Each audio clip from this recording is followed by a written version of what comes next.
ಗಂಡನ ಪ್ರಾಣಕ್ಕೆ ಬಂದ ಕಂಟಕವನ್ನ ತನ್ನ ಮೇಲೆ ಎಳೆದುಕೊಂಡ ಮಾತೆ. ದಿಲ್ಲಿ ಗದ್ದುಗೆಯಲ್ಲೂ ಹಳ್ಳಿಯ ಮುಕ್ತತೆ ಉಳಿಸಿಕೊಂಡ ಮಹಾತಾಯಿ.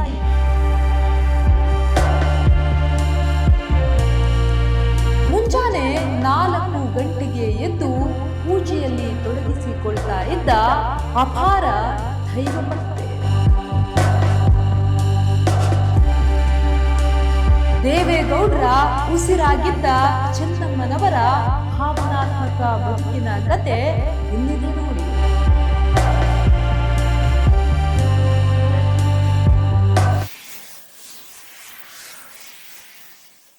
ಜಸ್ಟ್ ಕಲ್ಪನೆ ಮಾಡ್ಕೊಳ್ಳಿ, ಕಣ್ಣೆದುರೇ ಪ್ರಾಣ ತೆಗೆಯೋಕೆ ಘೋರ ಕಂಟಕವೊಂದು ಎದುರಾಗಿ ಬರ್ತಾ ಇದೆ. 1 ಸೆಕೆಂಡ್ ತಡವಾಗಿದ್ರೂ ಆ ಮಣ್ಣಿನ ಮಗನ ಸಂಸಾರದ ಬದುಕು ಅಲ್ಲೇ ಕಣ್ಣೀರಿನಲ್ಲಿ ಮುಳುಗಿ ಹೋಗ್ತಾ ಇತ್ತು. ಆದ್ರೆ ಅವತ್ತು ಕಾಳಿಕಾ ದೇವಿಯ ತರ ಮುನ್ನುಗ್ಗಿ ತನ್ನ ಇಡೀ ಕುಟುಂಬಕ್ಕೆ ಎದುರಾಗಿದ್ದ ಆ ಜೀವಾಪಾಯದ ಆಪತ್ತನ್ನ ತಾನೇ ಮುಂದೆ ನಿಂತು ತನ್ನ ಮೈ ಮೇಲೆ ಎಳೆದುಕೊಂಡು ಪತಿಯ ಗೌರವ ಹಾಗೂ ಸಂಸಾರವನ್ನ ಉಳಿಸಿಕೊಂಡಿದ್ದ ಆ ಗಟ್ಟಿಗಿತ್ತಿ ಮಹಾತಾಯಿ ಇವತ್ತು ಇನ್ನಿಲ್ಲ. ಹೌದು ಸ್ನೇಹಿತರೆ, ದಿಲ್ಲಿ ಗದ್ದುಗೆ ಏರಿ ಇಡೀ ದೇಶ ಆಳಿದ ನಮ್ಮ HD ದೇವೇಗೌಡರ ಉಸಿರಾಗಿದ್ದ ಇತಿಹಾಸದ 7 ಬೀಳುಗಳಲ್ಲಿ ಅವರ ಬೆನ್ನಿಗೆ ಬಂಡೆಯಂಗೆ ನಿಂತಿದ್ದ ಧರ್ಮ ಪತ್ನಿ, ತನ್ನ ಬದುಕನ್ನೇ ಪಣಕ್ಕಿಟ್ಟಿದ್ದ ಆ ತ್ಯಾಗಮಯಿ ಇವತ್ತು 90 ವರ್ಷ ದಾಟಿದ ಗೌಡರನ್ನ ಒಂಟಿ ಮಾಡಿ ಹೋಗಿರೋದು ಇಡೀ ಕರ್ನಾಟಕದ ಕಣ್ಣಲ್ಲಿ ನೀರು ತರಿಸಿದೆ. ಆ ಘೋರ ಘಟನೆ ಏನು ಅಂತ ಹೇಳಿಬಿಡ್ತೀವಿ ನೋಡಿ. ಅದು 2001ರ ಫೆಬ್ರವರಿ ತಿಂಗಳು, ಶಿವರಾತ್ರಿ ಹಬ್ಬದ ದಿನ. ಹಾಸನದ ಹರದನಹಳ್ಳಿ ಈಶ್ವರ ದೇವಸ್ಥಾನದಲ್ಲಿ ಪೂಜೆ ಮುಗಿಸಿ ಚೆನ್ನಮ್ಮನವರು ಕುಟುಂಬದವರ ಜೊತೆ ಹೊರಗಡೆ ಬರ್ತಾ ಇದ್ರು.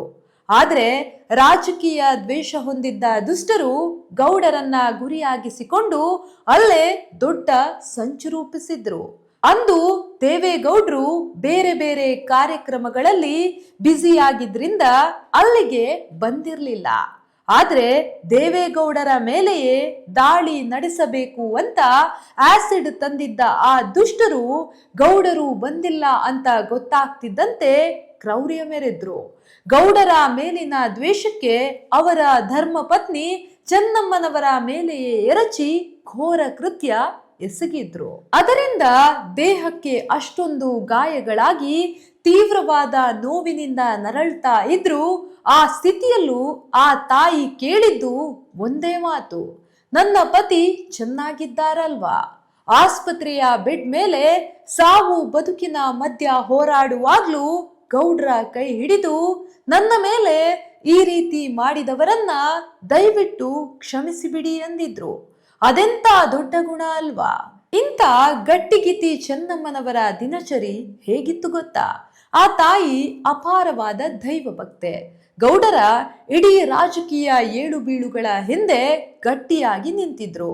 ಇವತ್ತು ಗೌಡ್ರು 90 ವರ್ಷ ದಾಟಿದ್ರು ಸಿಂಹದ ತರ ಗರ್ಜಿಸ್ತಾ ಇರೋದ್ರ ಹಿಂದೆ ಇದ್ದಿದ್ದು ಇದೇ ತಾಯಿಯ ನಿರಂತರ ಪ್ರಾರ್ಥನೆ. ಇಡೀ ಮನೆ ಸೈಲೆಂಟ್ ಆಗಿದ್ದಾಗ, ಜಗತ್ತೇ ಕಣ್ಣು ಮುಚ್ಚಿ ಮಲಗಿರುವಾಗ, ಮುಂಜಾನೆ ಕರೆಕ್ಟ್ ಆಗಿ 4 ಗಂಟೆಯ ಬ್ರಾಹ್ಮಿ ಮುಹೂರ್ತಕ್ಕೆಲ್ಲ ಈ ತಾಯಿ ಎದ್ದು ಬಿಡ್ತಾ ಇದ್ರು. ದೇವರ ಕೋಣೆಗೆ ಬಂದು ದೀಪ ಹಚ್ಚಿ ಪೂಜೆಯಲ್ಲಿ ನಿರತರಾಗಿ ಬಿಡ್ತಾ ಇದ್ರು.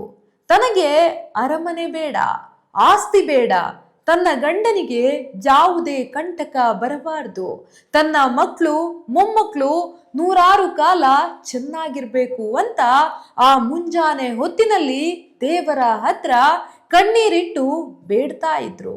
ಆ ತಾಯಿ 4 ಗಂಟೆಗೆ ಎದ್ದು ಮಾಡ್ತಾ ಇದ್ದ ಆ ಬ್ರಾಹ್ಮಿ ಮುಹೂರ್ತದ ಪೂಜಾ ಫಲವೇ ಇವತ್ತು ಗೌಡರನ್ನ ಇಷ್ಟು ಗಟ್ಟಿಯಾಗಿ ಇಟ್ಟಿರೋದು ಅಂದ್ರೆ ಖಂಡಿತ ತಪ್ಪಾಗಲ್ಲ. ದೇವೇಗೌಡರು ರಾಜಕೀಯ ಅಂತ ಹಗಲು ರಾತ್ರಿ ಹಳ್ಳಿ ದಿಲ್ಲಿ ಅಂತ ಅಲೆಯುವಾಗ ಇತ್ತ 6 ಜನ ಮಕ್ಕಳನ್ನ ಸಾಕಿ ಇಡೀ ಸಂಸಾರದ ನಗುವನ್ನ ಒಬ್ಬಳೆ ಹೆಗಲಿಗೆ ಹೊತ್ತು ಸಾಕ್ತಾ ಇದ್ದ ಹೆಣ್ಣು ಮಗಳು ಈ ಚೆನ್ನಮ್ಮ. ಗೌಡ್ರು ಮುಖ್ಯಮಂತ್ರಿ ಆದ್ರು, ದೇಶಕ್ಕೆ ಪ್ರಧಾನಿನೂ ಆದ್ರು. ಆದ್ರೆ ಚೆನ್ನಮ್ಮ ಮಾತ್ರ ದಿಲ್ಲಿಯ ಪ್ರಧಾನಿ ನಿವಾಸದಲ್ಲೂ ತನ್ನ ಹಳ್ಳಿಯ ಮುಗ್ಧತೆಯನ್ನ ಬಿಡ್ಲಿಲ್ಲ. ಸೊಂಟಕ್ಕೆ ಚಾವಿ ಗೊಂಚಲು ಸಿಕ್ಕಿಸಿಕೊಂಡು ಪ್ರಧಾನಿ ಮನೆಗೆ ಬಂದವರಿಗೆಲ್ಲ ತಾನೇ ಖುದ್ದಾಗಿ ಅಡುಗೆ ಮಾಡಿ ಬಡಿಸ್ತಾ ಇದ್ದ ಮಹಾತಾಯಿ ಈಕೆ. ಅಧಿಕಾರದ ಹಮ್ಮು ಬಿಮ್ಮು ಒಂಚೂರು ಇವರ ಹತ್ರ ಸುಳಿಯಲಿಲ್ಲ. ಇನ್ನೊಂದು ಘಟನೆ ನೆನಪು ಮಾಡ್ಕೋಬೇಕು. 1996ರಲ್ಲಿ ಲೋಕಸಭೆಯಲ್ಲಿ ಯಾವ ಪಕ್ಷಕ್ಕೂ ಬಹುಮತ ಬರದೆ ಅತಂತ್ರ ಪರಿಸ್ಥಿತಿ ನಿರ್ಮಾಣವಾಗಿತ್ತು. ಆಗ ದಿಲ್ಲಿ ನಾಯಕರೆಲ್ಲ ಸೇರಿ ಅಂದು ಕರ್ನಾಟಕದಲ್ಲಿ ಸಿಎಂ ಆಗಿದ್ದ ದೇವೇಗೌಡರನ್ನ ಪ್ರಧಾನಿ ಮಾಡ್ತೀವಿ ಅಂತ ಕರೆದ್ರು. ಇಡೀ ಕರ್ನಾಟಕವೇ ಹಬ್ಬ ಮಾಡ್ತಾ ಇತ್ತು. ಆದ್ರೆ ರಾಜಕೀಯದ ಒಳಸುಳಿ ಗೊತ್ತಿದ್ದ ಚೆನ್ನಮ್ಮನವರ ಮನಸ್ಸಿಗೆ ಒಂಥರ ದಿಗ್ಭ್ರಮೆ ಆಯಿತು. ಅಳುತ್ತಾ ಗಂಡನ ಕೈ ಹಿಡಿದು ತಡೆದ್ರು. ರೀ ಬ್ಯಾಡ್ರಿ, ದಿಲ್ಲಿ ರಾಜಕೀಯ ನಮ್ಗೆ ಒಗ್ಗಲ್ಲ. ಅಲ್ಲಿ ದೊಡ್ಡ ದೊಡ್ಡ ತಿಮಿಂಗಿಲಗಳು ಇವೆ. ಅಲ್ಲಿರೋರು ನಿಮ್ಮನ್ನ ಹರಕೆಯ ಕುರಿ ಮಾಡ್ತಾರೆ. ನಮ್ಮ ಹಳ್ಳಿ ಬದುಕೆ ನಮ್ಗೆ ಸಾಕು, ದಿಲ್ಲಿಗೆ ಹೋಗೋದು ಬ್ಯಾಡ ಅಂತ ಕಣ್ಣೀರಿಟ್ಟಿದ್ರು. ಹೆಂಡತಿಯ ಆ ಮಾತು ಸುಳ್ಳಾಗ್ಲಿಲ್ಲ. ಗೌಡ್ರು ಪ್ರಧಾನಿಯಾಗಿ 10 ತಿಂಗಳು ಒಳ್ಳೆ ಆಡಳಿತ ಕೊಟ್ರು. ಕೊನೆಗೆ ರಾಜಕೀಯದ ದಾಳಕ್ಕೆ ಸಿಲುಕಿ ಹುದ್ದೆ ಬಿಡಬೇಕಾಗಿ ಬಂತು. ಹೆಂಡತಿ ಅವತ್ತೇ ಆಡಿದ ಮಾತು ನಿಜವಾಗಿತ್ತು. ಆದ್ರೂ ಹುದ್ದೆ ಹೋದಾಗ ಚೆನ್ನಮ್ಮ ಬೇಸರ ಪಡಲಿಲ್ಲ. ಬನ್ನಿ ನಮ್ಮ ಮಣ್ಣಿಗೆ ಅಂತ ಗಂಡನಿಗೆ ಪ್ರೀತಿಯಿಂದ ಆಸರೆಯಾದ್ರು. ಕಾಲ ಉರುಳಿತು, ವಯಸ್ಸಾಯಿತು, ಇಬ್ಬರಿಗೂ ಶಕ್ತಿ ಕಡಿಮೆ ಆಯಿತು. ಆದ್ರೂ ಗೌಡ್ರು ಎಲ್ಲೇ ಹೋದ್ರೂ ಚೆನ್ನಮ್ಮನವರ ಕೈ ಬಿಡ್ತಾ ಇರಲಿಲ್ಲ. ಇತ್ತೀಚೆಗೆ ಆಸ್ಪತ್ರೆಗೆ ಚೆನ್ನಮ್ಮನವರು ದಾಖಲಾದಾಗ 90 ವರ್ಷ ದಾಟಿದ ದೇವೇಗೌಡ್ರು ಆಸ್ಪತ್ರೆ ಬೆಡ್ ಪಕ್ಕದಲ್ಲೇ ಕೂತು ಕಣ್ಣೀರು ಹಾಕ್ತಾ ಇದ್ರು. 70 ವರ್ಷಗಳ ಕಾಲ ಜೊತೆಯಾಗಿ ಬದುಕಿದ ಜೀವ ಇಹಲೋಕ ತ್ಯಜಿಸಿದೆ. ಆ ಘೋರ ದಾಳಿಯಿಂದ ಗಂಡನನ್ನ ಉಳಿಸಿದ ಜೀವ ಮುಂಜಾನೆ 4 ಗಂಟೆಗೆ ಎದ್ದು ಇಡೀ ಕುಟುಂಬಕ್ಕಾಗಿ ಪ್ರಾರ್ಥಿಸ್ತಾ ಇದ್ದ ದೇವತೆ ಇವತ್ತು ಗೌಡರನ್ನ ಒಂಟಿ ಮಾಡಿ ಹೊರಟು ಹೋಗಿದ್ದಾರೆ. ಕುಮಾರಣ್ಣ, ರೇವಣ್ಣ ಎಲ್ಲರೂ ತಾಯಿಯನ್ನ ಕಳೆದುಕೊಂಡು ದುಃಖಿಸುತ್ತಿದ್ದಾರೆ. ಇಡೀ ದೇಶಕ್ಕೆ ಪ್ರಧಾನಿಯಾಗಿದ್ದ ದೇವೇಗೌಡರಿಗೆ ದೇವತೆಯಾಗಿದ್ದ ಚೆನ್ನಮ್ಮನವರ ಆತ್ಮಕ್ಕೆ ಆ ಭಗವಂತ ಸದ್ಗತಿ ಕೊಡಲಿ.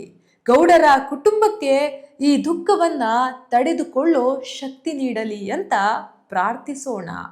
ಹೋಗಿ ಬನ್ನಿ ತಾಯಿ ಚೆನ್ನಮ್ಮ. ನಿಮ್ಮ ತ್ಯಾಗವನ್ನ ಈ ಕರ್ನಾಟಕ ಯಾವತ್ತೂ ಮರೆಯಲ್ಲ. ವಿಡಿಯೋವನ್ನ ಲೈಕ್ ಮಾಡಿ, ಶೇರ್ ಮಾಡಿ, ತಾಯಿಗೆ ಕಮೆಂಟ್ಸ್ನಲ್ಲಿ ಶ್ರದ್ಧಾಂಜಲಿ ಅರ್ಪಿಸಿ.